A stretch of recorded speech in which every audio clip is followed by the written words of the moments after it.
Pois é, meus amigos, ontem não foi 1º de abril, mas nós podemos dizer que foi o dia da mentira, porque o que aquele cidadão mentiu na CPMI do 8 de janeiro, tô me referindo àquele hacker, né, amigo da Zambelli, amigo do Lula, eleitor do Lula, e que estava supostamente amando do presidente Bolsonaro, tentando invadir as caixas mágicas, o sistema do TSE, né?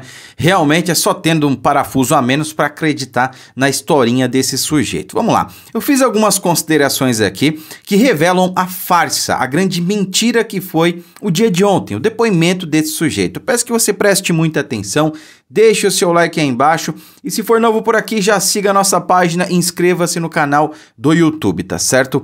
Vamos começar aqui porque o presidente Bolsonaro agiu rápido e a defesa dele já ingressou com um pedido aí, com uma ação de queixa-crime contra esse cidadão, né? Então, Bolsonaro entra com queixa-crime contra o hacker. A defesa do ex-presidente Jair Bolsonaro informou que irá apresentar uma queixa-crime contra o hacker Walter Delgatti Neto por crimes contra a honra. Então, aquela questão de calúnia, injúria e difamação, que foi exatamente o que aconteceu contra o presidente Bolsonaro, né? Então, você imputar falsamente um crime a alguém, sabendo que aquilo é falso, né? É crime, né?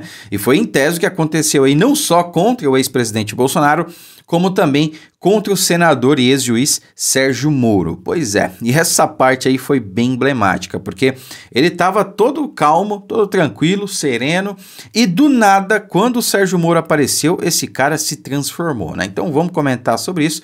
Vamos deixar por último, porque essa parte é bem interessante. Eu separei alguns trechos aqui para que vocês entendam realmente do porquê o dia de ontem foi uma farsa total, mas não só isso. Pode ter sido usado como uma grande cortina de fumaça para algo muito mais obscuro que as pessoas não estão comentando e não estão se atentando. Eu peço que você preste muita atenção nessa parte, tá? Vamos começar aqui pelo primeiro ponto, né? A gente tem que entender que é o seguinte: esse depoimento do Walter Delgatti Neto, né, estava marcado para a semana passada, mas por que foi só essa semana? E esse é um questionamento válido, né? Algo que a gente tem que parar para pensar. A gente tem que se questionar. Peraí, mas estava para a semana passada. Por que foi só nessa semana, né? Já começa errado por aí, já começa estranho, concorda comigo? Pois é, vejam só. Para quem assistiu o depoimento inteiro dele, percebeu que ele estava muito bem preparado. Ele respondia ali na lata, de bate-pronto, sabe? Ah, o que você fez isso? Ah, fiz aquilo. Ah, o que se deu nessa situação? Ah, foi isso, foi aquilo, tal. Cara, era pergunta e resposta ali, ó, vapt-vupt. Parecia que estava tudo combinado já, ele já sabia o que iam perguntar para ele. O que nos leva a crer, não só que ele foi treinado para estar ali, foi capacitado, né, treinado para estar ali naquele dia, como também sabia das perguntas que seriam feitas a ele. Porque veja só, ele respondeu a quem? Me diga aí, ele respondeu as quais perguntas? As perguntas da esquerda, da base governista, da base do Lula, certo? Todos os deputados de esquerda da base do Lula, ele respondeu as perguntas. Ele não respondeu de quem? Da base de oposição, né? Da oposição. Não respondeu a nenhum deputado, nenhum parlamentar, senador de oposição. Por quê? Porque muito provavelmente, se houve essa combinação aí, se ele sabia quais eram as perguntas que seriam feitas a ele obviamente só combinou com a base do Lula, com os deputados da base, e não com a oposição, obviamente, né?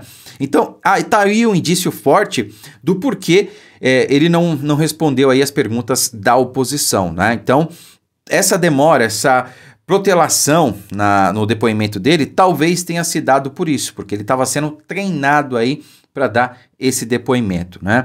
Então, realmente, tem algo muito estranho nessa história. A conta não está fechando. Mas, claro, essa é só a minha opinião. Não sou o dono da verdade, tá? Outra questão muito importante, né? O porquê que passou para essa semana também o depoimento dele. Porque, olha só, teve um fato gravíssimo que aconteceu nos últimos dias que pouca gente está comentando. O aumento de 16% no preço dos combustíveis. Isso, meus amigos, né? E agora deve ter gente se perguntando, mas eu nem tenho carro, isso não vai me impactar. Aí é que você se engana, vai impactar talvez até mais do que quem tem carro, né? Porque, cara, é uma coisa escalonada. Se aumenta o preço do diesel, dos combustíveis no geral, vai aumentar o preço de absolutamente tudo. É até um pleonasmo, né? Tudo só pode ser absoluto, né? Mas é isso, a gente tem que enfatizar. Se aumentou o preço do diesel, vai aumentar o preço de todo o resto, porque todo o resto é transportado por diesel. Tudo usa combustível nesse país. Então, indiretamente, você que não tem carro, até que não anda de ônibus, está sujeito aí às variações do preço dos combustíveis, né? Então, vejam, 16%. 16%. Você viu a velha mídia falando sobre isso? Não. O próprio Lula na campanha criticou o fato da Petrobras reajustar aí o preço dos combustíveis. Meu companheiro, porque eu sou contra esse aumento, nós somos autossuficientes, né? Contou uma fake news, inclusive. O TSE nada falou, né? Contou uma fake news porque nós não somos autossuficientes, tá?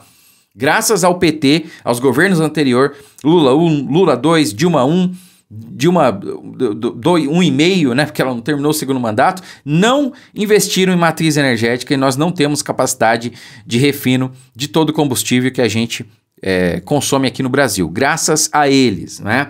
Então, nós temos que nos questionar aí, por que a velha mídia não falou sobre isso? Por que ninguém está falando sobre isso? E por que agora me vem esse depoimento bombástico desse hacker? E eles sabiam que seria bombástico, eles sabiam que tomaria ali toda a mídia, né? Ninguém ia falar de mais nada. E, cara, ninguém tá falando sobre isso, ninguém tá falando dos preços dos combustíveis, só tá falando do hacker. Então, pode ter sido usado aí como cortina de fumaça, tá? Porque a gente sabe que não tem o menor cabimento realmente, alguma ligação aí entre o presidente Bolsonaro e esse cidadão aí, tá? Mais uma questão aí. Ele revelou que tinha sim intenções eleitorais, tá? Ele inclusive falou no passado com todas as letras, o deputado André Fernandes até trouxe um trecho desse vídeo na CPMI, expondo que no passado ele disse, olha, eu vou votar no Lula, eu faria tudo para eleger o Lula. Esse cidadão aí falou isso no passado, faria tudo para eleger o Lula. Eu não duvido dele, eu acredito nele. Eu acredito aí nessa questão, né? E por falar em acreditar, cara, esse é outro ponto que eu queria comentar com vocês. A esquerda está acreditando no fato, realmente, de que o hacker recebeu ordens do presidente Bolsonaro para atacar o sistema do TSE, para invadir lá o sistema e tentar fazer algum tipo de fraude, né? Eles estão acreditando nessa narrativa, nessa mentira, né? Ou pelo menos estão dizendo que acreditam. Mas por que eles não acreditam quando o hacker diz que é possível alguém lá de dentro fazer, digamos, uma mágica nas caixas mágicas, se é que vocês me entendem, né? A gente tem que mascarar as palavras aqui, porque o Brasil vive em uma democracia pujante, não é mesmo? A democracia relativa do Lula, né? Então, a gente tem que tomar cuidado. Então, assim, você acredita que o Bolsonaro contratou o hacker, mas não quer acreditar quando ele diz que qualquer um lá dentro do TSE poderia fazer falcatrua se quisesse? Então, assim, você acredita... É seletivo o negócio, você acredita no que quer, é isso? Você define ali o que é verdade, o que é mentira. Então, o Brasil tá nas mãos dessas pessoas, né? Elas definem o que é verdade, o que é mentira, escolhem no que o povo deve acreditar. Faça-me o favor, né? Vocês estão subestimando a nossa inteligência, pelo amor de Deus, né? Mais uma questão importante aqui, a Polícia Federal, ele deu um depoimento na Polícia Federal, e ele disse que falou com o presidente Bolsonaro por telefone. Não, eu falei com ele por telefone e ele me instruiu, né?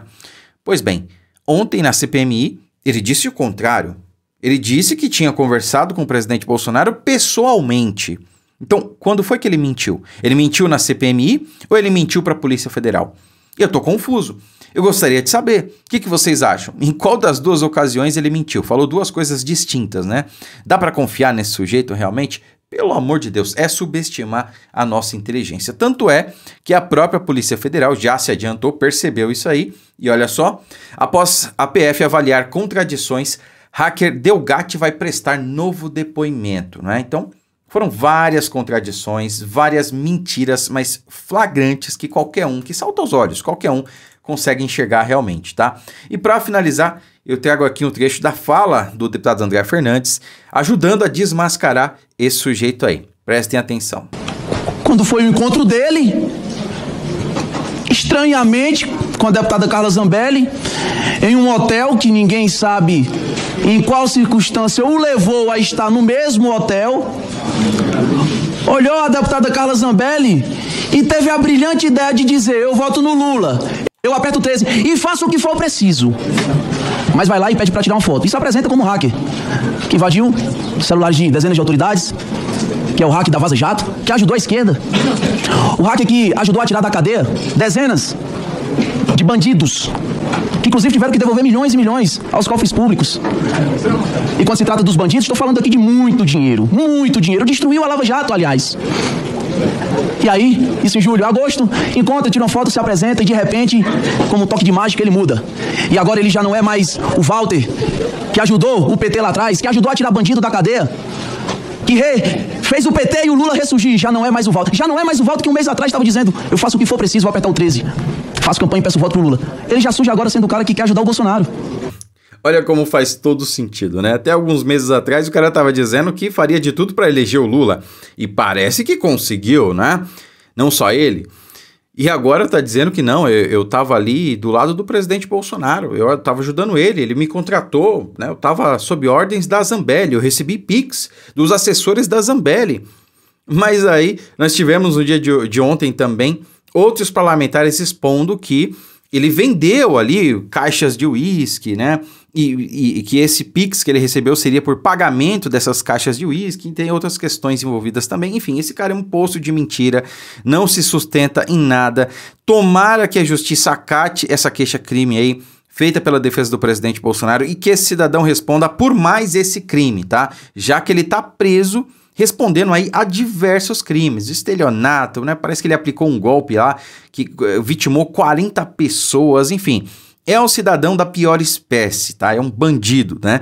Cuja palavra não tem valor pra nada, né? Vale menos do que o gato em terra. Essa é a questão. Então é isso, meus amigos. Curta, comente, compartilhe o vídeo. Fiquem com Deus e até a próxima.